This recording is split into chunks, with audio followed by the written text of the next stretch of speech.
मेरी माताजी का कहना है कि आप काफ़ी सौभाग्यशाली हैं कि अगर आपको अच्छे पड़ोसी मिले हैं तो। लेकिन यही सौभाग्य मैं मेरे भारत का देखूँ तो किसी को एनक्रोचमेंट करना है, किसी को आतंकवादी घटनाओं को बढ़ाना है, किसी को ब्रेन वॉश करके पत्थरबाज़ी करवाना है, किसी को यहाँ पे घुसपैठी बनकर हमारे देश के रिसोर्सेज़ को एक्वायर करना है। तो एक वो समय था जब हम अमेरिका के पास जाके हाथ पैर जोड़ते थे, हमें हेल्प कर दो, लेकिन आज के भारत का दबदबा अलग है। तो चाहे हमारे पड़ोसी कितने भी दुष्ट हों, उनको हमारी बात माननी ही पड़ेगी, चाहे बाय हुक और बाय क्रुक। यही आप रीसेंट न्यूज़ के थ्रू देख ही रहे होंगे। तो आज जो टॉपिक है, वो टॉपिक क्या है? भारत और म्यांमार के बीच में एक स्ट्रैटेजिक हाई लेवल डायलॉग चल रही है, और वो किसको लेकर? क्योंकि नॉर्थ ईस्ट रीजन हमारे देश का एक काफ़ी सेंसिटिव जोन है। उस जोन के अंदर अगर मैं देखूं तो मणिपुर और आपका जो म्यांमार है वो हमारे ज्वाइंट बॉर्डर को शेयर करते हैं। तो इस पर्टिकुलर जोन को प्रोटेक्ट करने के लिए, क्योंकि वो जोन ऐसा है जहाँ पे आप मतलब कि आपने पास न्यूज़ में देखा होगा कि इन पर्टिकुलर जगह पे बहुत अलग तरीके से ट्राइबल जो हमारी वहाँ की ट्राइब्स हैं और उन कम्युनिटीज़ को नुकसान पहुंचाया जा रहा था, तो उसके प्रोटेक्शन और सेफ गार्ड के लिए ये आपका हाई लेवल डायलॉग चल रहा है। So let's get into this कि इसकी हमें जरूरत क्यों पड़ी, क्योंकि हर बार है ना, आपको वहां पे आर्मी को डिप्लॉय करने से ही फायदा, मतलब ये नहीं है जाके वहां पे सीधा हम अपनी सेना को खड़ा कर दें, जो नुकसान कर रहा है उनको जाके मार दिया जाए, तो ये एक सोल्यूशन है। सोल्यूशन हाई लेवल डायलॉग से भी हो सकता है, जहां पे ना सिर्फ हम उनको साथ में प्रोटेक्शन देंगे, बल्कि हम एक सस्टेनेबल ग्रोथ भी देना चाह रहे हैं। तो यही इस पर्टिकुलर हमारा जो ये जो हाई लेवल डायलॉग है, इसी का मतलब इसका एजेंडा ही यही है। अब ये करने की जरूरत क्यों पड़ी? क्योंकि सबसे बड़ा थ्रेट क्या था जिसको हम इग्नोर नहीं कर सकते, वो है हमारा मणिपुर और म्यांमार की जो वो क्रॉस, जो हमारे जो ज्वाइंट बॉर्डर है ना, उसकी टैरन को देख सकते हैं। वहाँ पे घने जंगल है, बहुत बड़े बड़े पहाड़, मतलब हिमालयन रेंजेस है। तो उन पर्टिकुलर जगह से एनक्रोच करना, घुसपैठियों का आना, वहाँ पे ट्राइब्स को, हमारी जो ट्राइबल कम्युनिटीज है उनको नुकसान पहुंचाना बहुत ही ईजी है। तो अगर ये दोनों देश मिलकर साथ में काम करेंगे तो डेफिनेटली इस पर्टिकुलर सिक्योरिटी वाले सेक्शन पे हम ज्यादा बेहतरीन तरीके से काम कर पाएंगे।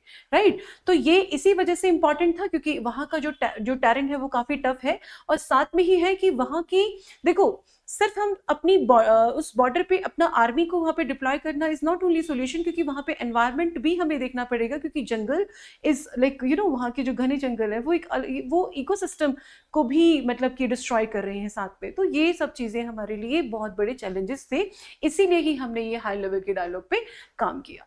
अब यहाँ पे इन्होंने क्या, इस डिसीजन के अंदर ये लोग क्या कर रहे हैं, इन्होंने कोबरा बटालियन को वहां पे मणिपुर के अंदर क्या किया है, डिप्लॉय किया है, जो कि दो इलीट, यानी हमारे भारत और म्यांमार दोनों देशों की साथ में मिलकर ये आर्मी बनाई गई है।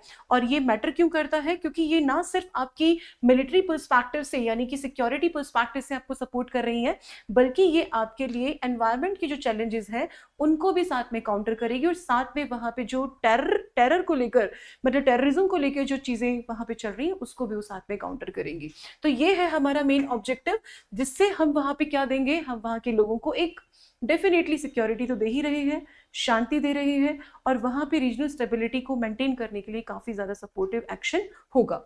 अब हम चलते हैं कि ये जो हमारी डिप्लोमेसी जो डिलीवर हो रही है, इसको हम लोग आज के दिन पे जो हम परस्यू करने वाले हैं, तो इसका हम आगे, ये हमारे लिए किस तरीके से, हम इस पे कैसे काम कर रहे हैं। देखिए, सबसे पहले यहाँ पे स्ट्रैटेजिक एंगेजमेंट का मतलब क्या होता है, वही जो मैंने आपको बताया, जैसे कोबरा बटालियन वहाँ पे जो आई है, वो क्या करेंगी, वो यहाँ पर आपको करके देंगे, जिससे हमें साथ में मिलकर हम वहां पे उस एरिया को सिक्योर कर पाएंगे। सेकंड, हम बात करें सिक्योरिटी कमिटमेंट के साथ साथ, जो हमारे हमारे वहां के, अब सुनिए, सोचिए कि हम साथ में आपकी डाटाज को भी शेयर कर रहे हैं, साथ में मिलकर उस पर्टिकुलर एरिया को प्रोटेक्ट भी कर रहे हैं, दोनों देशों की बटालियन वहां पे लगी हुई है, तो वहां पे हमारे आर्मी का खर्चा, उनके आर्मी का खर्चा, इससे भी हमें डेफिनेटली हेल्प मिल पाएगी। साथ में ही दोनों देशों की जो अच्छी डेवलपमेंट, मतलब डेवलप्ड आर्म फोर्स है, वो वहां पे काम करेगी। तो दोनों देशों के अंदर वो इस तरह के खर्चे भी आपके क्या होते हैं, कहीं ना कहीं लाइक स्प्लिट हो जाते हैं। और खैर, यहाँ पे एक्सपेंसेस की तो बात ही नहीं है, यहाँ पे तो बात है कि हम उस रीजन में किस तरीके से स्टेबिलिटी को